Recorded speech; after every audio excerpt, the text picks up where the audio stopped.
ত্রয়োদশ জাতীয় সংসদ নির্বাচনে বিএনপি বিপুল বিজয়ের পর এক প্রশ্ন জাগছে, নতুন প্রধানমন্ত্রী কোথায় থাকবেন? গণভবন, যা প্রধানমন্ত্রীর সরকারি বাসভবন হিসেবে পরিচিত, এখন জুলাই স্মৃতি জাদুঘর। তাই সরকার ও দলীয় সূত্রগুলো প্রধানমন্ত্রীর বাসস্থান চূড়ান্ত করতে তৎপর। জানা গেছে, তারেক রহমান যদি বর্তমান প্রধান উপদেষ্টার বাসভবন যমুনার বাসায় উঠতে চান, তাহলে তাকে অপেক্ষা করতে হবে অন্তত 2 মাস। প্রধান উপদেষ্টা সে বাসা ছাড়ার পর সেখানে উঠতে পারবেন তিনি। তবে বাসাটির চুনকাম সহ আনুষঙ্গিক কাজে সব মিলিয়ে কিছুটা সময় লেগে যাবে। তবে এই সময়ের জন্য বাড়ি ভাড়া বাবদ প্রতি মাসে 1 লাখ টাকা করে পাবেন তিনি। গৃহায়ন ও গণপূর্ত মন্ত্রণালয় স্পষ্ট জানিয়েছেন, হেয়ার রোড 30 নম্বর বাসাকে নতুন প্রধানমন্ত্রীর বাসভবন হিসেবে প্রস্তুত করা হচ্ছে। গণপূর্ত অধিদপ্তরের প্রধান প্রকৌশলী খালিকুজ্জামান চৌধুরী বলেছেন, যমুনাকে আমরা ঠিক করব, সব ঠিকই আছে, তবু যদি প্রধানমন্ত্রীর কিছু চাওয়া থাকে সেটার ব্যবস্থা করব। এই যমুনাতে 2009 সালে শেখ হাসিনা কিছুদিন ছিলেন। অন্তর্বর্তী সরকারের প্রধান উপদেষ্টা প্রফেসর মোহাম্মদ ইউনুস এখানেই থেকেছেন। বিগত 3 তত্ত্বাবধায়ক সরকার প্রধানও এখানে অবস্থান করেছেন। তারেক রহমান 17 বছরের নির্বাসন শেষে দেশে ফিরে গুলশানের 196 বাড়িতে উঠেছেন। এটি তার মা বেগম খালেদা জিয়ার ভাড়া বাড়ি ফিরোজার ঠিক পাশেই। এখন প্রশ্ন, তিনি কি গুলশানের ব্যক্তিগত বাড়িতেই থাকবেন, নাকি সরকারি বাসভবন যমুনায় চলে যাবেন? সবকিছু নির্ভর করছে তারেক রহমানের নিজের সিদ্ধান্তের উপর।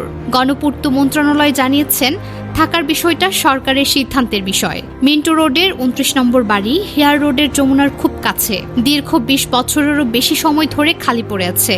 এখন সরকার সেটিকেও নতুন করে সাজিয়ে তুলছে প্রধান বিরোধী দলীয় নেতার জন্য। 1991 থেকে 96 সালে বিরোধী দলীয় নেতা শেখ হাসিনা এখানেই থেকেছেন। 2001 সালের পর থেকে কোনো বিরোধী দলীয় নেতা এখানে থাকেননি। জামায়াত নেতারা আগেই বলেছিলেন তারা সরকারি গাড়ি বাড়ি ব্যবহার করবেন না, তবু সরকার প্রস্তুতি নিচ্ছে যাতে বিরোধী দলীয় নেতা চাইলে এখানে উঠতে পারেন। যদি বেগম খালেদা জিয়া আজও বেঁচে থাকতেন, তাহলে তিনি নিশ্চয়ই অশ্রুসিক্ত চোখে দেখতেন তার স্বামী জিয়াউর রহমানের স্বপ্নের দল আবার ক্ষমতায়। তার ছেলে তারেক রহমান প্রধানমন্ত্রী হয়ে সরকারি বাসভবনে উঠেছেন। যে বাড়িতে তিনি নিজে 2 বার প্রধানমন্ত্রী হিসেবে থেকেছেন, যে বাড়ি থেকে তাকে অনেক কষ্ট সহ্য করতে হয়েছে, সেই জিয়া পরিবার আজ আবার সেই বাসভবনের দিকে ফিরছে। এটি শুধু একটি বাড়ি বদল নয়, এটি একটি পরিবারের, একটি দলের এবং লাখো কর্মীর দীর্ঘ প্রতীক্ষার পূর্ণতা। সার কথা, গণভবন জাদুঘর হয়ে গেছে। যমুনা প্রস্তুত হচ্ছে নতুন প্রধানমন্ত্রীর জন্য। মিন্টু রোডের 29 নম্বর প্রস্তুত হচ্ছে বিরোধী দলীয় নেতার জন্য।